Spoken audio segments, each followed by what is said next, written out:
अस्सलाम वालेकुम फ्रेंड्स, आपका दोस्त जहांगीर। एक बहुत ही खूबसूरत प्लांट जिसका नाम पेट्रिया बेल, सैंड पेट्रिया बेल है, इस प्लांट के साथ हाजिर है। फ्रेंड्स, ये बहुत खूबसूरत एक बेल प्लांट है, लेकिन मैंने इसे एक ट्री की सूरत में ग्रो किया।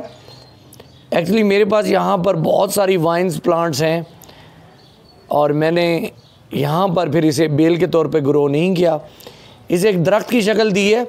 तो आप भी इसे एक खूबसूरत दरख्त की शक्ल दे सकते हैं। ये यहाँ पर मैंने इसे प्लांट किया था और फिर ये इस तरह से ग्रो करता हुआ। एक्चुअली हम इसे इस तरह से करते थे कि ये जो इसकी शाखें हैं इन्हें इस तरह से कट कर देते थे और कट करते हुए ये खूबसूरत एक दरख्त बन चुका है। इसे आप एक छोटा बोनसाई प्लांट भी बना सकते हैं, बोनसाई प्लांट की शक्ल दे सकते हैं। तो ये एक ऐसा बोनसाई है जो भर कर इस तरह से फ्लावरिंग करेगा। तो ये अब हमारे गार्डन में बहुत खूबसूरत लग रहा है। कहा जाता है कि इसके जो है ये लीव्स हैं, अगर इन्हें टच किया जाए तो ऐसे लगता है जैसे कि सैंड पेपर को टच कर रहे हैं। तो सैंड पेपर की तरह इसके लीव्स होते हैं। बहुत ही hardy, rough and tough plant है।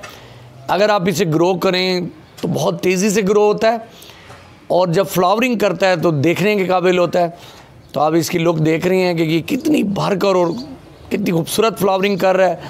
पर्पल, लाइट पर्पल कलर के इस पे फूल आते हैं। अंदर छोटे छोटे फूल जो हैं वो इसके जो है डार्क पर्पल कलर के हैं। इस वक्त इसके फ्लावर्स नज़र आ रहे हैं। फुल सन का प्लांट है। मैंने थोड़ा इसे शेड में ग्रो किया, बाकी ये इसे फुल सन में ग्रो करें और प्रॉपर वाटरिंग करें तो बहुत तेज़ी से इस तरह का खूबसूरत प्लांट बन जाएगा। उम्मीद करता हूँ कि मेरी आज की वीडियो पसंद आई होगी। पसंद आई हो तो लाइक कीजिएगा, चैनल को सब्सक्राइब कीजिएगा। अपना बहुत सारा ख्याल रखिएगा। अल्लाह हाफिज़।